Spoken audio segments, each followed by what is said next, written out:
So we're putting the first splotches of paint on this canvas. This is part of the series I'm doing pertaining to Matthew chapter 14, verses 22 through 32. I'm calling this one, He Was Afraid. And this is depicting the moment that most paintings of this New Testament scripture depict, which is Peter's failure after he was invited to walk out to Jesus on the water. So a couple things you might find interesting. One, you notice I started with black and only black.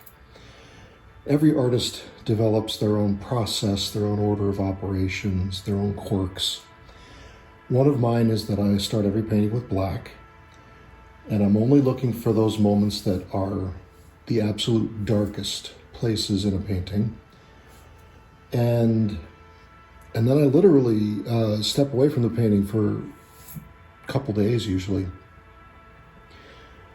And there's a few reasons why I do this. One, it's just one of the quirks I've developed that produces the results I'm after, and so I go with it.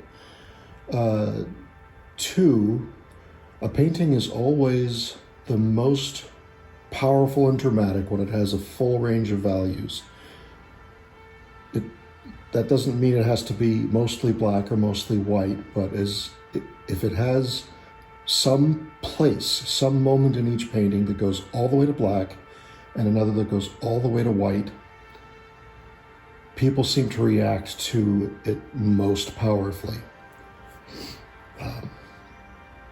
Really, I'm just scrubbing in a lot of it at the moment. I'm not too fussed about the details. You notice I was very scruffy around the waves and at the edges of the hair, and that was deliberate, let the brushstrokes and the paint work for me. And so if I get these swirly marks that set me up to depict spray and waves and blowing hair more easily, well, why not set myself up for success?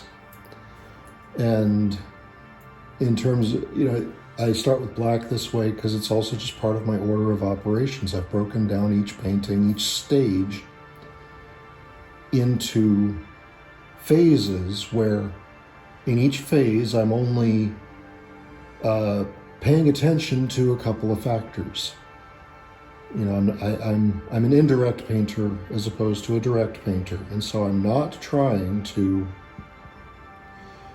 do the draftsmanship, get the drawing and all the details in the right place, plus think about values, light versus dark, plus think about color theory all at the same time, plus think about composition all at the same time.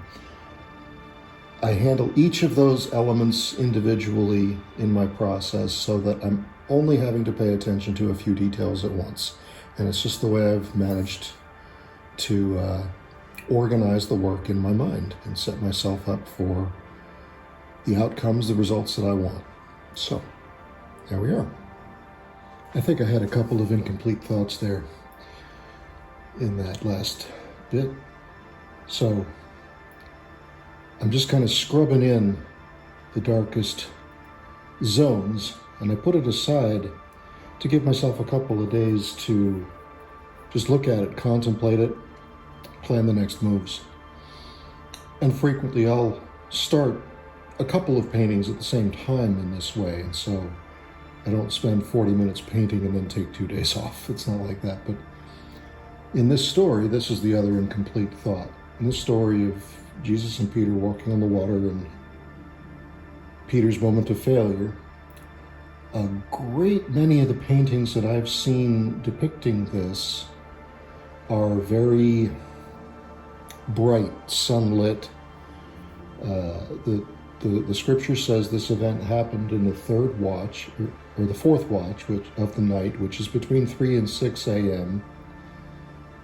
And so those other paintings may be historically accurate in that sense. If it's closer to 6, it could be, sunrise. But I'm going in the opposite direction, thinking of it more as like 4 a.m. and as a dramatic choice, kind of, very, very dark sky, just moonlight. So a little bit more emphasis on the whole dark night of the soul aspect of this story. So.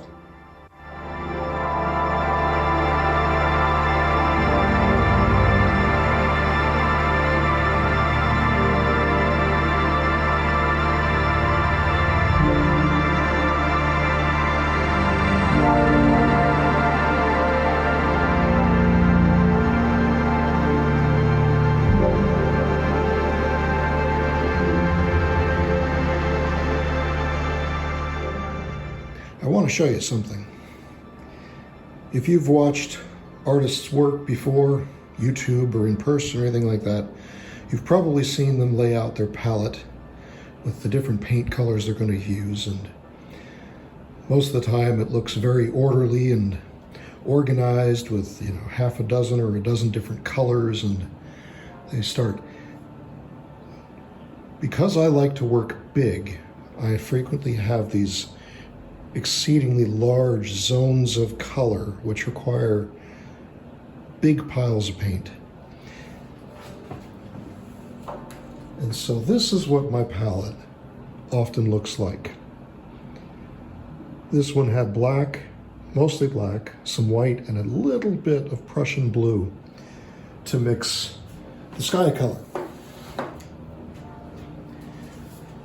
And that's actually one of the reasons that I spend so much time in my process sitting and thinking and looking at what I'm doing. Let me scoot you down a little bit.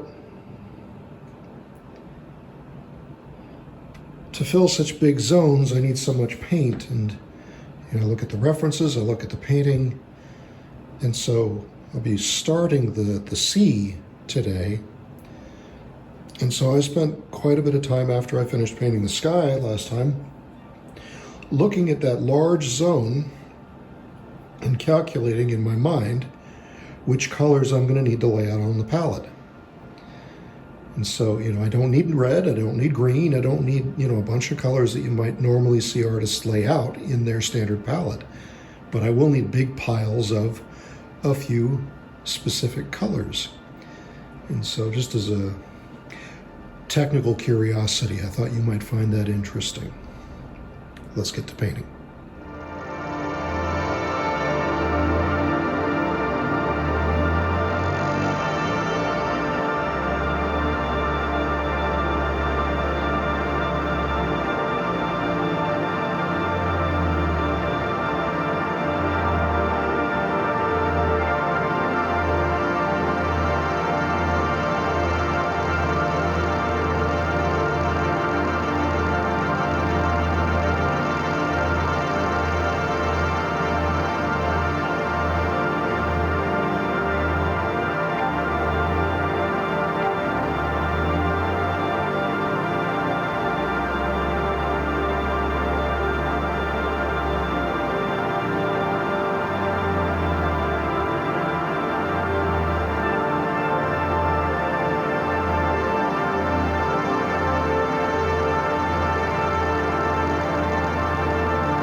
there we are, the next stage.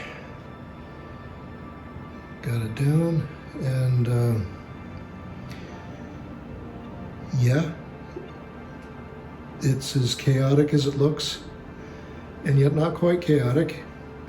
I'm not too fussed about the details right now. This is going to provide a good base onto which to paint more details, you know, add darks where it needs it, add lights, and this is just kind of the base layer for the waves.